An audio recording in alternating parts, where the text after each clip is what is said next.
Welcome to Dear Watchers, an omniversal comic book podcast where we do a deep dive into the multiverse.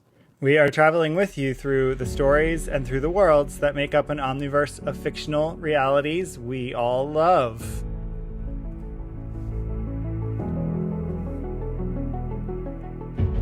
And your watchers on this journey are me, Guido Punk, I guess. And me, Robbie Ramone.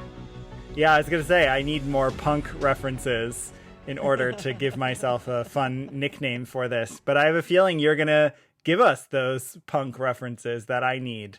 Ooh, a little preview. But before we get to that on today's trip, Guido, what's new with us?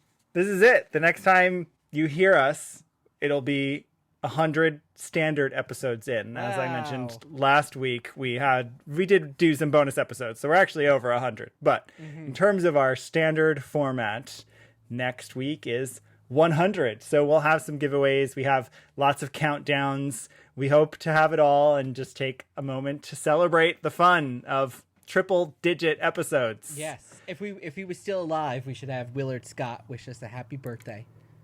I don't know what that means. You know, he used to wish all the centenarians or something, yeah, sure. Right? Yeah. A happy 100th birthday on the Today Show every day. Yeah, I guess it is our century birthday. We also just got our pro passes to New York Comic Con in October, and exciting. we're hoping to have more about New York Comic Con that we'll share. About our involvement, our attendance, and of course we look forward to seeing everyone who's listening, who's going there, as we did last year. If you're planning on going, because we'd love to meet you in real life, in IRL, as the kids say. I don't think that they say that anymore. No, they don't say that anymore? Okay. I don't think so. So I think that's all that's new. Thanks for tuning in. And if you're joining us for the first time, we have 3 parts of our journey today. Origins of the story, what inspired this other reality. Exploring multiversity, we dive deeper into our alternate universe. And pondering possibilities, we examine the impact and what's followed or coming in the future. And remember, we want your reviews. We want more reviews. We would love triple-digit number of reviews, but we're pretty far off from that. So please leave a review wherever you're listening. Send us messages on social media. Even though our goal was as much growth before 100 as we could achieve, we, of course, want to keep growing beyond that, and you can help us do that. And with that, dear watchers, hey ho, let's go, and welcome to episode 99. And let's check out what's happening. There you go. What's happening in the Omniverse with today's travels to an alternate universe.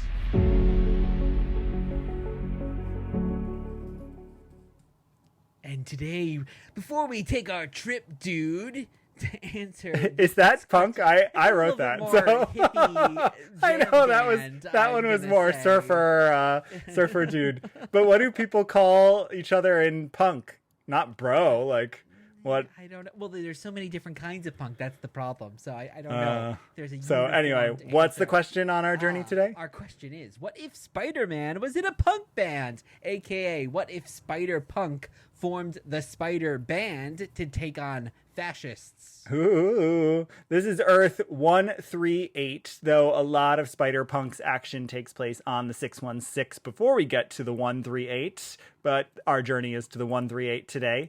And a little background in our episodes, we covered an alternate Spider-Man on our very first episode. What a fun sort of anniversary moment. Also episodes 3, 27, 36, 57, and most recently, just last week, episode 98, Spider-Man is in the air, thanks to a little movie that we're going to talk about. So we have lots of Spider episodes out there, and you can go listen to our back catalog. But before we dive into this alternate universe, Rob's going to tell us what punk is, and I'll share a bit about Spider-Verse before we get in. Yeah, well, I really got into punk music my freshman year of college when I, for the first time, had a computer all to myself and a LimeWire account and a good internet, and it was just binging on all these different acts from the 70s and really getting to know that and meeting other people who were into the music and living in New York City for the first time, one of the epicenters of punk. So, and you do own 2 leather jackets, I'll let everyone know. I think those are kind of punk, right? That's pretty punk, yeah. And punk, P-U-N-C-K, was first used in 1596 for a harlot or prostitute, and then it later became a queer prison term as well. And it was used in literature. Hemingway used it in 1933. But in music, no one really knows where it was first used to describe music. People were using it back even in the 50s and 60s to describe About music? About music, people would say, "Oh, that they're punks and stuff like that." But then it really became more used in the 1970s. Really, a lot of these bands that were influenced by early rock and roll, the 50s, like Little Richard, and the garage rock of the 60s, the bands like Love and the Standells and those. And really, then you had the proto-punk groups like New York Dolls and Patti Smith and the Dictators in New York. And in Detroit, you had the MC5 and the Iggy and the Stooges. And then you had the real big, what we known as punk in 1975, 76. So that's the Ramones and Johnny Thunders in New York. And in London, the Sex Pistols and the Damned and the Clash. And Guido, I was going to ask you, like, what do you think of when you think of punk music? I don't know. Who sang Anarchy in the UK? Is that the Sex Pistols? Sex Pistols. Yeah. So I guess I think of the Ramones and the Sex Pistols. I always think, though, of like the later punk, especially even the like 90s resurgence of punk, I'd say, involving, I don't know, lots of safety pins and anarchic political messages, especially when I was starting to engage my leftist politics also in New York. Like, I think the presence of punk was clear to me, but musically, I never really thought much about it. I'd say it's the like post-punk, new wavy, Blondie, I feel like sometimes gets grouped in with punk. Sure. So that's the piece that I would know more. But that's the tricky thing, is because you have bands like the Ramones who are playing loud and fast, but they're not at all political. They're not really aggressive. They're doing girl group harmonies and surf rock. And then you have the Sex Pistols. They're super political and aggressive, but they're not really playing super fast. And then I think, like you said, you have all those political groups like the Dead Kennedys, and who are really being very anarchic. But then later you've got groups like Blink-182 who are just trying to have a good time. Yeah, and pop punk. Yeah, pop punk. Avril Lavigne might even be pop punk. Totally. I don't know. So it really is this kind of intangible aesthetic, I think, that we put onto that word. And there's an that's how it's attitude. kind of queer too. Like like queer is basically just boundary breaking and defying, and very hard to define, and punk feels the same way by its nature, not by the fact that it's overly complex or by the fact that no one's taken the time to define it. It's like by its nature it cannot be defined. Totally. It almost can only be defined by what it is not, just like queer. And you always see a connection between queerness, like the New York Dolls, and then later on with a band called the Screamers in LA, who were all queer members. So there's always that connection, and we've got so many subgenres and later locations. So yeah, this would take a 5-hour documentary to really get into. Yeah, at least. But yeah, what would you say though punk is? Like, one sentence, what does punk represent, or what isn't it? Like, how would you define it? I think it would be bare bones or stripped down, because that was the thing. Punk doesn't, you're not using a lot of chords, you're not adding a lot of embellishments on top. It's about just going back to like that 50s rock and roll of we're just gonna give you a blast. And though with an edge, because of course there's like singer-songwriter is stripped down too, sitting with a guitar. True, yeah. But it's gonna make you feel something in your bones as opposed to maybe even in your head, although of course there's probably plenty of intellectual punks too. But I think that's, and then of course there's like emo punk, right? Totally. Which, yeah, so you can't even separate emotion. So yeah, complicated, and we won't be able to answer it today. But that helps frame a little bit about our guy Hobie, who we're going to see in a little bit.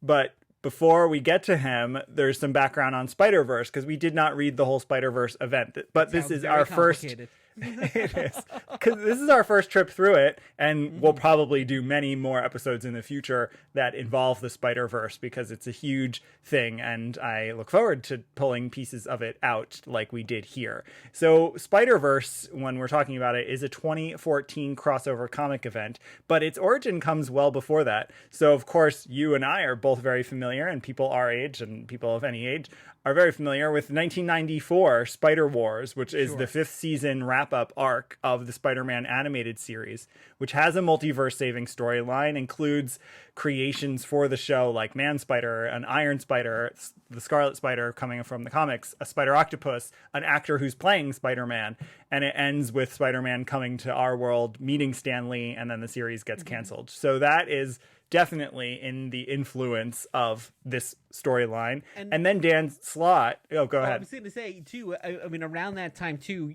while it's not multiversal, even the Clone Wars, that's got a Spider-Verse element, right? Because you've got all these different people. You've got the 2 clones, and you've got Spider-Man, also Peter Parker dressing up like people like Ricochet and everything like that. So yeah, and that definitely inspired for sure, I bet that inspired the Spider Wars storyline, because in the animated series, it actually is kicked off by a clone, and then he like goes to seek that out, and then it has Madam Web and all that. So definitely the clone element in the story. And as I mentioned in our opening earlier, our first episode was Spider-Man because the first What If is Spider-Man, and there are a lot of what ifs on Spider-Man. So there's something about Spider-Man, perhaps how iconic he is, and I think we'll get into that, especially in our third segment, that really lends itself to variation, I guess, and twisting it around. So then Dan Slott, who is the architect of Spider-Verse ultimately, in 2010 had been one of the writers on the Spider-Man Shattered Dimensions video game for PS3, Wii, Xbox 360. I played it on the PS3 because it teamed up Spider-Man 2099, Ultimate Spider-Man, and 616 Spider-Man Prime. And so then, a little more background in the comics. The Ultimate Spider-Man title by Bendis introduces the Spider-Verse concept, and that's really so that he can have Peter and Miles meet, and that shows up a few times. And then we get to the 2014 arc here. That's a 30-issue story, of course, with lots of tie-ins, where they fight this guy, Morlun. He's one of the inheritors who feed off the spider totems, and they travel the multiverse via the Great Web, or the Web of Life and Destiny. They live in Loomworld. They live in Loomworld, and they feed off of these spider people. And so the spiders have to unite and fight. And this story is most probably iconic for, I mean, so many things. But Spider-Gwen, or Ghost Spider, came out of this story, was created there. Of course, then we have a Spider-Verse series volume 2 happening during Secret Wars. We have Venomverse. In 2018, we have Spider-Geddon, which is a proper sequel. And right now, there is the end of Spider-Verse storyline happening. We're sort of toward the climax of it, but literally as we're recording this, the latest issue came out a few weeks ago of that storyline in its final act. Our last episode, when we were also, was it last episode with the last episode, the black with costume, the black suit, and you also had characters there going to all the different people and collecting things and like leeching their powers. So I think that's a bit of a sci-fi trope. It's all kind of connected there. Yeah, but Spider-Verse does it really well, which I think we'll get into in a moment because I love it. And then, of course, we have Into the Spider-Verse, the 2018 Sony animated film, loosely adapting some elements that are here, although I think they're going to be adapting a lot more in the movie that's coming out the week that this episode is airing. So we'll talk about that later, along with No Way Home, because that's a bit of a Spider-Verse. So there's some background on our Spider-Verses. Well, let's get into our personal backgrounds with the Spider-Verse and Spider-Punk. How about you, Guido? What's your backgrounds there? So other than the animated, I watched the animated series, so I've seen those episodes. I played that video game in 2010, but as our regular listeners know, Spider-Man comics are not something I really ever read routinely until the last few years. And Spider-Verse, it fell into that crack. So I only just read all of Spider-Verse and Spider-Geddon when the omnibus came out, which was maybe 2 months ago. And I loved it. Now, Spider-Punk, I had read his miniseries because I had been hearing really good stuff about it, and I fell in love with it. I fell in love with Cody Ziglar, who wrote it, and I told you need to read this right away because it was so much fun. So all very recent, my experience with these things. How about you? Well, with the Spider-Verse, I didn't even really know it was a thing until I saw the Into the Spider-Verse movie, and then only afterwards read, oh, this was not just made for the movie. There was all this stuff happening, and then, of course, with No Way Home in there. But I'm not really super familiar with the Spider-Verse. Today's was really my biggest diving into that. And with Spider-Punk, yeah, as you said, you suggested I read it because for you would get more out of the superhero stuff, but I would get more out of some of the punk references that that would go and over we'll talk your about head. those. Yes, I didn't even mention that I was in or am in a punk band or in a punk album. You'd call yourself punk, I guess? We use like I guess garage punk is the best. Okay. Yeah. I So- guess. Yeah. Anyway. Yes. So yeah, It's there's true. lots And of your music references. is now streaming online. Oh yes, you can look. We're called the Black on Brown, and you can find us on wherever good music is available. But yeah, I mean, a lot of those artists that are name checked here, I would listen to over, at different times. So yeah. So I loved it too. But we'll get more into that in a bit. So let's get in on with the show with our first section, Origins of the Story. Right now, on this very show, you're going to get the answer to all your questions. Our amazing story begins a few years ago. So first up, we have Amazing Spider-Man Volume 3, Issue number 10 from Marvel Comics. This is from January 2015, and it's entitled Spider-Verse Part 2, Superior Force. And then we also have Spider-Verse number 2 from March 2015, specifically the Antarctic Spider-Man Great Power Comes No Future story, mini-story in there. So, The Amazing Spider-Man was written by Dan Slott, penciled by Olivier Coipel, inked by Wade von Graubacher, colored by Justin Ponser, lettered by Chris Eliopoulos, edited by Nick Lowe. The Spider-Verse, which was an anthology sort of companion to the event, this is this story in it that gives the origin of what they call the Anarchic Spider-Man, Spider-Punk, written by Jed MacKay, penciled by Sheldon Vella, who also does the inks, colors, and letters, and edited by Nick Lowe. Now, so Guido, real quick, I'll tell you this. Just a coincidence. There's, of course, a musician named Nick Lowe, who's not really punk, but is punk adjacent, but actually produced The Damned, who put out the very first punk single in the UK. So a different Nick Maybe Lowe. that's why they had Marvel editor Nick Lowe do this specifically Exactly. for that little Easter egg. So we read these because it is the first appearance of Hobert Brown, Spider-Punk from The Amazing Spider-Man, and then his origin in Spider-Verse number 2. And a little background on Spider-Punk's origin. I gave the Spider-Verse background earlier. That Olivier came up with the design of Spider-Punk to be the Spider UK.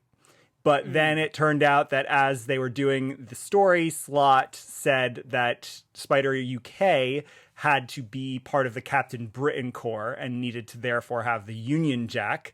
And so they decided, Olivier was a little bummed. He liked how London and punk it was.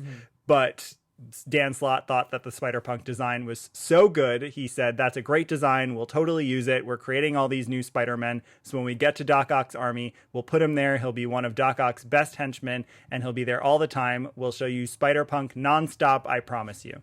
So it's a cool origin that the design, I could totally see him being a British Spider-Man. Well, it makes sense too, because going back to our punk conversation, US punks were leather jackets and jeans. It was the UK punks, all the Malcolm McLaren. They were all Vivian Westwood. the Mohawks, Vivian Westwood, and the safety pins that you mentioned. So you can totally see that kind of connection in how Hobie looks here. Yeah. So the Amazing Spider-Man, of course, is barely a cameo it is for so many of the Spider-Men. But any reactions to that issue and his brief cameo introduction? Gosh, yeah. I mean, what does he have? A couple of lines, and he never takes his mask off in that first issue. No. So we don't even know who is under the mask. And overall, it was diving into the deep end of the pool here in this Spider-Verse. It was a little hard for me to follow because everyone is wearing, it's one of my big pet peeves in the movies that everyone's constantly taking their masks off, because why would they take their masks off in the middle of a fight? But here in the comics, everyone kept their masks on and had no idea which Spider-Man was which Spider-Man, because they're all dressed with slight variations. Even Spider-Punk, it's like if you don't catch him from the right angle, you don't know which one it is. So it's a little. This is part of why reading the omnibus is the best experience for an event like this, because. Yeah. You want, for an event like this, if you like it, and I really liked it, you want all the tie-ins, because that's what's giving you the character moments. It's what's distinguishing them slightly and giving them personality. And then in this case, the Spider-Verse anthology is giving you the origin. So let's jump to that. What do you think of his origin? Well, this is fun to read because I only read this actually after I had read the Spider-Punk miniseries. So, and I kind of assumed that the events that they're talking about at the beginning of Spider-Punk actually might not have happened, that it was one of those things where they're just going to throw you into this alternate world and kind of give a summation, but not that these didn't actually occur. But in fact, we actually do see it, and it's super timely because I think there's a Make America Great Again reference here. So it actually was striking. Norman Osborn says keep America strong for Oscorp when he's developed this Venom thing that he's looking to basically take over with. And also a lot about the cops as well as the antagonist. So to me, I don't know what you thought, but because you read a lot more Marvel than I do, but this seemed kind of for a company that's owned by Disney to be kind of out there, right? In what it's depicting. Well, I think that's one of the really cool things, and I don't want to jump too much into the miniseries that we're going to get into in our next segment, but one of the cool things, yes, about this origin and Spider-Punk in general is they were totally okay with the fact that Punk is often anti-police, anti-fascist. It is just squarely about power to the people and about diversity around race and sexuality and gender and smashing the systems of oppression. And I like that they lean into it. And I agree. It's bold. It's cool. Obviously, it's at the end of this origin too. We discover that Hobie is black. We didn't know that until here. So it is cool that whoever, I don't know if that was Jed MacKay's decision or if Dan had already figured that out. I don't know who figured out who Hobie was going to be, but it's just very cool, very powerful. And yeah, even though we know that police militarization of police and particularly police violence against people of color has always been an issue. This being 2015, it's like pre the more modern moment that we're in over the last few years of Black Lives Matter. So it is cool that this is what it is. But also at the same time, they're telling this very timely story, but they're also using these comic book tropes because the way they defeat this Venom army is through a giant stack of amps and loud guitar music, the classic way to defeat Venom, which is sonically. So it's not just, it's so perfect. It actually makes sense story-wise why you have this punk rocker defeating this villain with it's sound. Also the pacing and that moment are incredibly Scott Pilgrim to me because the way like the sound of the amps is in letters as it like spreads and you've got this big double page splash. So it felt very Scott Pilgrim, which I like. And then of course there's the really fun Spinal Tap. This is Spinal Tap reference in there where he says, and 15,000 watts of punk rock from an army of amps set to 11. So that's just really great. And what did you think there in the climax? It actually ends with Hobie decapitating Norman's head with his guitar. So what do you think about this character actually killing the villain, which is something Peter Parker, of course, would never do? I think, again, it makes it punk, right? Like, I think they're trying really hard here to make sure it feels punk all the time and doesn't feel like derivative. I think the risk you run with the Spider-Verse, with any multiverse, is just derivative characters where like it's like, who cares that this character's different or what makes them different?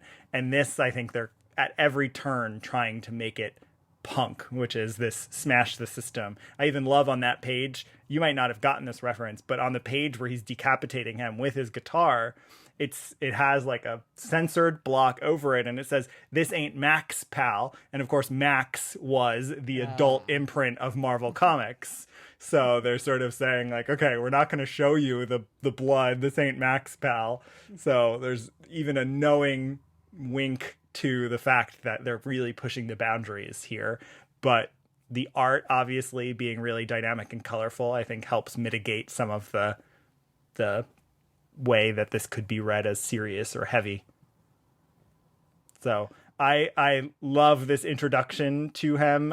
It gives us a brief moment of Captain Anarchy, but we'll talk more about him in the miniseries because there's very little.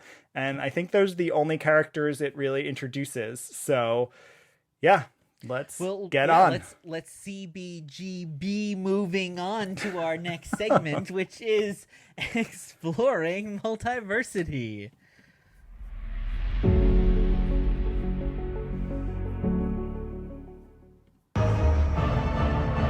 I am your guide through these vast new realities. Follow me and ponder the question, what if? And today we are asking the question, what if Spider-Man was in a punk band? AKA, what if Spider-Punk formed the Spider Band to take on fascists? And this is Spider-Punk, issues number 1 through 5 from Marvel Comics. This is from June to November 2022. This is written by Cody Ziglar, penciled by Justin Mason, who did the inks, colored by Jim Caralimpidis, lettered by Travis Lanham, and edited by Danny Kazem and Nick Lowe. And instead of a in-depth summary, I think for a few reasons, I'm going to share the solicitation. This is a recent book, and I don't want to spoil every detail, although warning that we'll talk openly about some of the details, but I want people to be able to enjoy the story, and the world is what's really interesting to us more than the story. So instead of a plot summary, let me give you the solicit for the trade paperback collecting all 5 issues.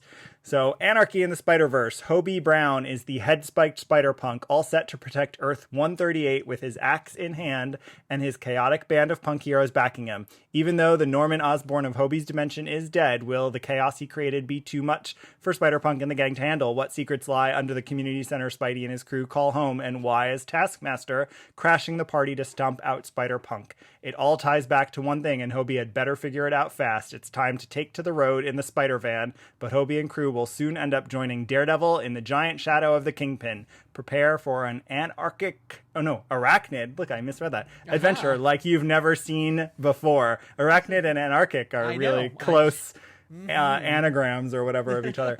So that's the solicit. Again, we'll spoil some details, but I don't know where to start with this. I'm going to start overall, and I've said this already. I love this book. I loved it on my first reading. I loved it rereading it for this. I love this book. Do you have a general impression? I loved it too, but what do you love about it? I think what was so cool, and what I said to you when I told you had to read it, was I have no relationship to punk music, punk rock. If there are Easter eggs, I don't get most of them. I think I get the real basic ones, the ones that are like the things everyone knows. But it has this, first of all, the art is awesome. I think Justin Mason is incredible. I think it's in like the world of Daniel Warren Johnson. It has that really like edgy, sketched out look. The colors are bright and neon at times, and just really, I think, show something musical. But then the pace of this story is so good. It just hits and it keeps going. It's fast, it's fun, and then the world. I love the world, and I want to get into the characters we see and the politics of it, but it really hit me, and I now love Cody Ziglar and follow them because I just think this was an incredible story. Well, I think the thing I loved the most about it is the tone throughout. Yeah. I think the tone, to me, this is what's I think of when I think of Spider-Man. And Hobie has that sarcastic Peter Parker thing, which that's how he sounds to me. But also, Peter is usually isolated in many ways, and here you get the great aspect of having that team. I think it's the thing that we love about Tom Holland's interactions with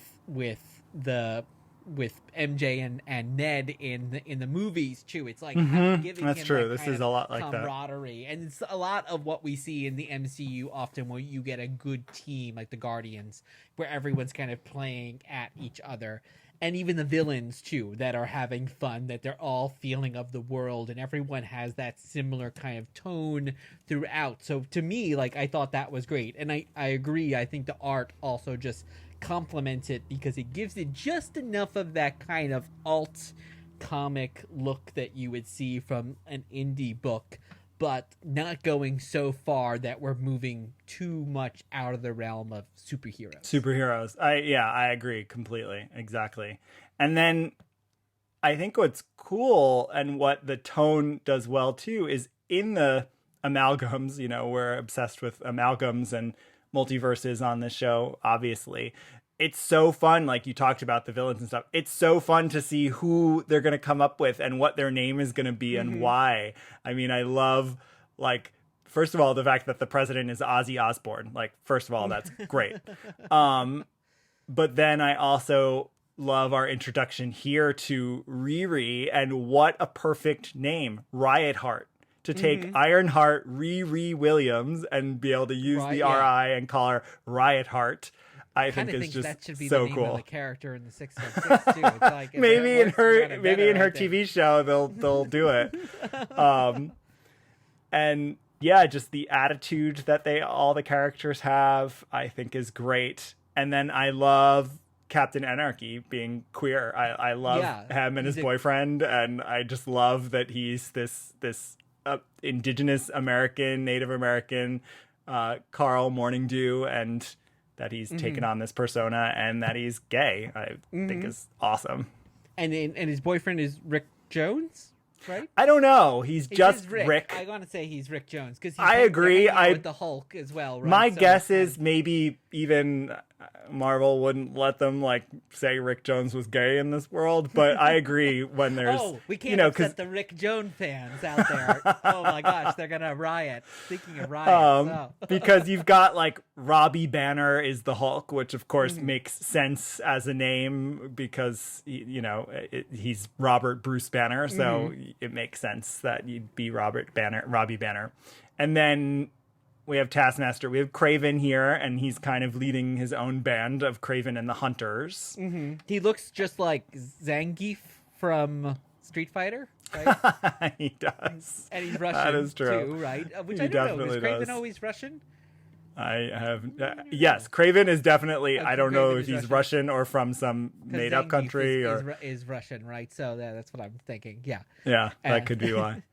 And then we get our other heroes. We get Ms. Marvel, Kamala Khan, who's she's very similar, I think, to how we kind of picture her, but she's almost like this anti-punk character here because everyone else has got that kind of that punk energy a bit, and she's the happy-go-lucky ray of sunshine kind of throughout, which is but she's got she has her flannel tied around her waist. She's got her shag haircut, and then she's got her like brass knuckles that have emblazed across them. So they gave her the right edge that she fits into this world for sure. Oh, totally, yeah. But she's fun because she's the most enthusiastic of the other ones. Have a little bit of that punk malaise there, and then the character that's probably maybe the most maybe the most different is our Daredevil, who is also awesome. Yeah, so we don't meet her until issue number 3,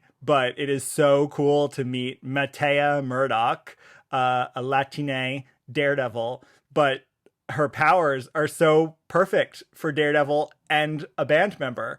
Yes. So she, instead of Daredevil's batons, she is a drummer, and she has drumsticks, so she can throw her drumsticks like Matt throws his batons. But then what was so cool, and we get it depicted in a few panels, is she will go up to the rooftop of a building and drum on the roof, and through the vibrations of that, she can see inside the building, which is just like, wow, that is a perfect use of that power. And that's like kind of going back to the prequel where we were saying, oh, they're using the sound to defeat Venom, and it's punk rock. That makes so much sense. This is, again, it's not just something that's thrown on top of it. It makes complete sense for this world. Yeah, absolutely. So that's one of the examples of the ways that this world is so well constructed and so clever.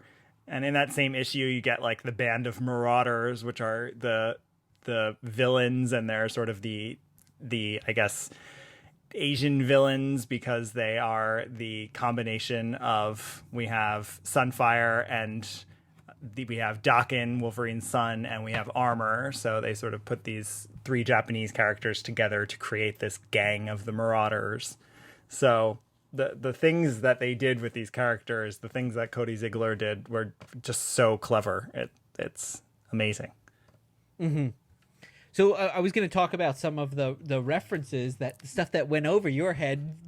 Well, let's see. You can test me when you tell your reference. I'll see if I know it or not. So they put a lot in the first issue to kind of set the tone and then kind of pull back, which I think is very smart, because you don't want to be reading these and go, because it takes you out of it because it's from our world, right? So I think they're very smart to put it in there. And in fact, it's the very first line of the book is, I'm a street-walking cheetah with a heart full of napalm. Guido, do you know what that's from? Not a clue. Oh, that is from the song Search and Destroy by Iggy and the Stooges. So we get that. We also get Captain Anarchy and Spider-Punk getting together to face Kraven, and they say, kick out the jams, bleep. Do you know what that one's from? No, what's the bleep supposed to be? Oh, it's Mother Effer. And that's from that's the MC5. And then they also in that issue they say Nazi punks can bleep off. And do you know that reference either? Nope. No, that's the dead Kennedy. So we're going a little later into and then there's a bunch that they scatter throughout. There's like Born to Lose, which is Johnny Thunder's song. But then visually, the other character who you mentioned a little bit, but who I just love, is Taskmaster. So they put the S's with dollar signs to kind of drive home the what's the deal with that? I think it's capitalism. Oh, you think right? it's that? Like, it's not. Well, yeah, because right? And they talk about like gentrification and how he's trying to make everything. Yeah. But then his look, so he's got the Taskmaster skull, but then he's got this long, big black piece of hair in front of his face. And do you know that reference? Little Richard. Not quite, but they call it a death lock, and that's the Misfits look. So the classic. Oh, I just thought that was the cloak. Oh no, it's his hair. So it's like Jerry Only, the bassist for the Misfits, still to this day has this, and like the Misfits from Lodi, New Jersey, and here they have Taskmaster speak very much like it's all you guys, and just so it's very like what you. Well, I guess, and punk is like very New York. I mean, even though there's LA punk and there's London punk, like there is something maybe in its origination that you imagine a New York sound. So those are some of the references. I'm sure there's many more that I'm not pointing out here, but it's definitely fun if you know that. But like you said, Guido, it's like if you don't know those genres of music or those references, it doesn't really matter because you can just enjoy the story. These are just little Easter eggs sprinkled throughout. Yeah. Well, when they finally get into the Spider Van, which there are lots of Spider-Man cartoon theme references, Spider-Man, Spider-Man. And it was really fun to see that, having just written a book about Spider-Man's technology that'll be out this fall. It's fun. At the end of that one, they say, "Hey ho, let's go." I know that one. Isn't that the Ramones? That's the Ramones. Yeah. Okay, there you go. Got that See, one. There. I knew that one. Yes, and they even say like 1, 2, 3, 4, which is like the Ramones count off there. So yeah, and of course the classic thing of driving around in a van, very punk rock, very budget rock there too. Yeah. So, again, I don't want to spoil too much about the climax of this series and what happens. But one thing I do want to mention in the final issue is there is a 6-page spread. It is so cool. In fact, in the back, in the letters page of that final issue, they show you some of the sketches and designs because it is just so cool. You have 3 double-page spreads showing one battle scene horizontally. And it's just such a cool, again, to keep that momentum, which makes it work for a music punk. You were even talking about like the tempo and the aggression and the edge in your music background. And I think that's some of what they translated just brilliantly to the comic book medium here by having this 6-page panel. It's just like boom, boom, boom. And you're moving through the battle and it's... Today, sometimes 5 issues for me can take quite a while, but this it just went super quick. I remember reading it for the first time and going, "Oh my gosh, I've already finished it." Yeah. So I don't have anything else to say, but we have seen Spider-Punk in other stuff. We have gotten little teeny tiny glimpses of Earth 138. But before we move on, do you want more Earth 138? Would you consume more stories on Earth 138? Totally, because I'd love to see what some of the other characters in the Spider-Man world are punkerized or for this world. Like venomized, punkerized. Yeah, I mean, someone like, you've got Doc Ock, you've got Mysterio, all these great characters that it would be great to see. Oh, what is the spin here that we're going to see? Yeah. Oh, I agree. I think especially one thing that I think is cool here and makes me definitely want more and hopeful for more is it's so cool that I love Jed MacKay's 5-6 page story intro. It does all the same stuff. And then Cody Ziglar and Justin Mason do it just as well, maybe even better. But what that shows to me is that the right writer and artist can do this. Sometimes a really well-constructed world, and especially when the art hits, like it feels like it's a unique quality of that team. But in this case, it makes me hopeful. Like, I mean, I would love Cody and Justin to step in and do another series, but there might be other people who have stories to tell in this world. And with the right people, you can keep telling awesome stories in this world. Well, it's like we said in the beginning, there's no one way to be punk, so... So there's no one way to be Spider-Punk either. Exactly. Well, we've used up 2 of our chords, but we've got a 3rd chord left to play, and it's... Hey ho, let's go! Pondering possibilities. Will the future you describe be averted? So, Guido, what are we talking about for our pondering possibilities? Well, let's talk about other media because I want to talk Spider-Verses. I want to talk into the Spider-Verse a little bit. I want to speculate on Across the Spider-Verse. We are seeing it opening night Thursday on a gigantic IMAX screen. I think one of the biggest in the world, and that is the way to see it. I am sure. I can't wait. But I just want to talk about like Spider-Man's multiplicity moving forward because and Spider-Man No Way Home, of course, being an example of that. 2 quick Spider-Punk things. He does make a cameo appearance in the Ultimate Spider-Man cartoon. We did not watch it for this episode. It's the Return to the Spider-Verse Part 4 episode. He's voiced by Drake Bell, and he is white and speaks with a Cockney accent. Wow. So different. Let's assume that's not even Hobie. I think we can assume that, yes.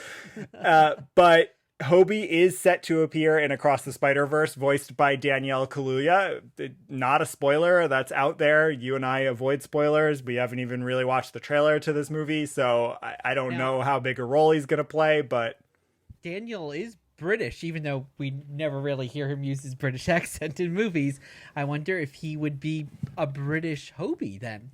Do we know? It's possible. No idea. Yeah. Nope. No idea. I don't even know if you hear him talk. I have absolutely no idea.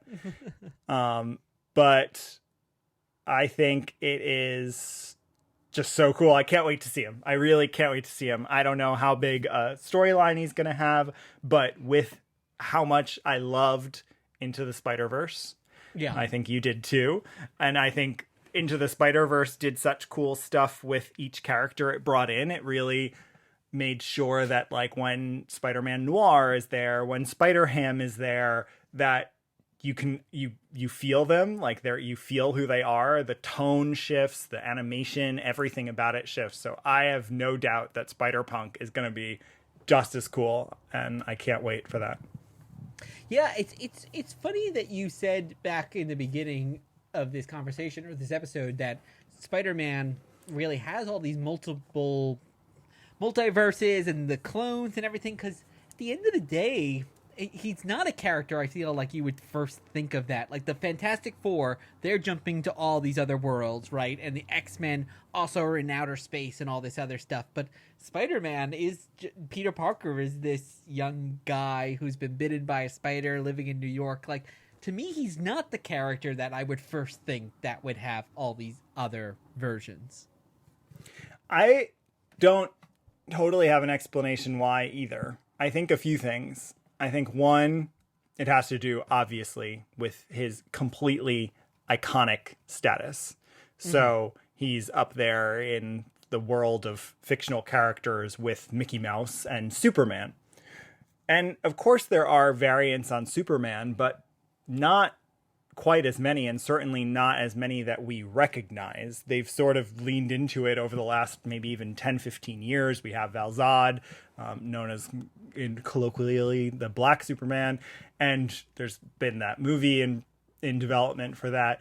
But there certainly aren't the proliferation. And on that end, I think it might be because Spider-Man wears a mask. So you actually, like you were struggling with in Spider-Verse, you can have a ton of different people who are Spider-Man, and even though the costumes are slight variations on each other, they all look like the Spider-Man you know, even though some of them are Gwen Stacy. Some of them, one of them is Uncle Ben. One of them is a black punk kid. Some of them are robots. Some of them are young Japanese girls. You have so many different Spider-Men, but they all look like Spider-Man in some way. They sort of evoke Spider-Man, and I think that's because of the costume. I think that's where, like, Superman, it's a little harder to do that with. You could have countless variations, but as soon as it's a woman, as soon as it's a person of color, as soon as it's an alien, like, you would recognize that it's not Superman. So I wonder if that's part of why. No, I think that's true. Yeah. The other thing is his origin is so easily turned into something fun. And maybe this is true of Superman and other characters, but even Hobie, we actually didn't talk about Hobie's origin. He's a homeless teenager, and a spider that was irradiated because of toxic waste that Osborn's company has dumped bites him. So you get the core Spider-Man origin, but you can transpose it to what would make him punk. He's a homeless teenager living in an alley, and it's the fascist corporation that's polluting the environment that causes this to happen. So you can play with that origin quite easily, I think, and that might be another reason that we have so many. And I guess also thinking that he is a solo character, like the other examples I mentioned are Fantastic Four, X-Men, like those are groups, so there's all these group dynamics at play. Maybe it's a little easier to have this one character who you can kind of just throw into this other situation with different versions of him or herself. And that's even why I think in the comics, if you look at the comics, like Ben Reilly was Spider-Man for a long time. Dr. Octopus was Spider-Man for a long time. So because he's a solo character, you can swap him out in a way and not disrupt everything. Whereas, yeah, if someone else is the Phoenix on the X-Men, it shifts the whole team dynamic. It changes everything to have someone else step into that role. So, yeah, I think you're right about that. So what are you excited about in terms of Spider-Punk and just in general for Across the Spider-Verse? Yeah, I'd love to see the character get some great screen time in the new film. I know there's a whole bunch of other Spider-Man. I know there's an India Spider-Man and lots of other folks too. So I don't know how much screen time they will all I am worried about that. I agree. That does worry me, but I trust them. And then I think like that franchise, especially being an animated franchise too, has such strong potential for spin-offs too. I think so many of us would love to see like a Spider-Ham spin-off and set all in that world, or Spider Noir with Nicolas Cage, and like how fun would that be? And I think Spider-Punk is a perfect example. Like, why don't you could even adapt this 5-issue series into a tight 90-minute movie, and that would be a lot of fun. Yeah, I agree. I think I hadn't really thought about it that way, but thinking about DC's animated proliferation, that they have all these animated movies, or then they have TV shows, and they don't have to be in the same universe, and they all tell really cool stories, and they get to do different stuff. Some of them are even R-rated. That's a fun direction for Sony to go in, with the fact that they still own a lot of this IP. I think it'd be really cool if they did a lot of animated stuff with it. And so maybe that'll happen after, because this is one of 2 movies that we're getting. We already know there are 2 more coming, this one and another one. So I think they were in production together. I think they're going to be direct sequels. So maybe out of that, we will get a bunch of spin-offs and smaller pieces. It's fun because the tone too is, I would say it's like a PG-13 tone, right? To me, so it's fun because it's not for children. Spider-Punk or the Into the Spider-Verse? Spider-Punk. So I don't think it's for children is the way that Into the Spider-Verse is, but it's not also like when we have those, it's rated R, like the Harley Quinn show or some other things where it's like, okay, this is definitely just for adults. I think it bridges you. So you could be an older kid, or a kid that's okay, with somebody, if you've got the cool punk parents or can show it to you, that you can, but at the same time, I think it walks that fine line. So, and that's just something we don't see too much in animation in general. Yeah, that is true. That's a good point. I'm trying to think of another example, but you're right. Like Harley or the Killing Joke animated movie, those are really squarely for adults. Maybe stuff maybe you and I don't watch, like, is Rick and Morty maybe in this category? That might be in this category. I don't think they like curse on Rick and Morty, but it's also but I don't know, we've never watched it, so I have no idea. I know there's lots of multiverses there too, so maybe we'll cover that as well.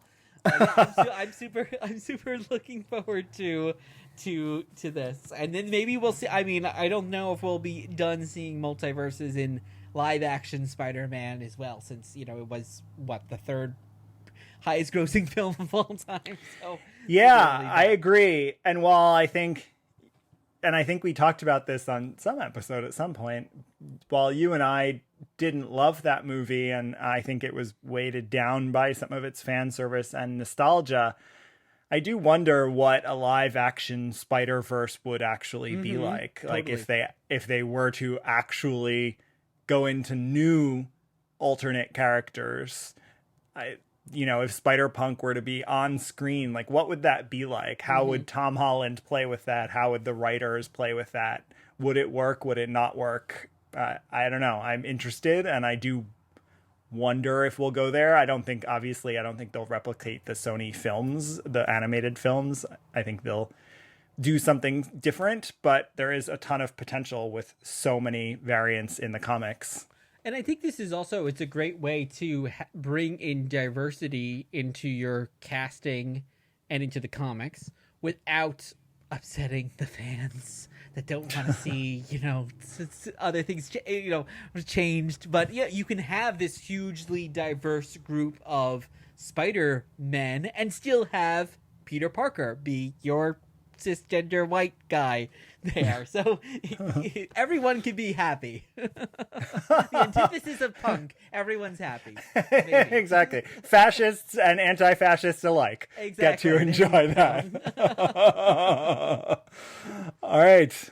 Well, that is a wrap. Dear watchers, spider people, all you beautiful punks, thank you for listening. Make sure you keep listening because we are hitting that milestone next week. But in the meantime, I have been Guido. And I have been Rob. The reading list is in the show notes. You can follow us on all social media at Dear Watchers. Leave a review wherever you listen to podcasts, and we'll be back soon with another trip through the multiverse, our 100th trip. In the meantime, in the words of Uatu, keep pondering the spider possibilities.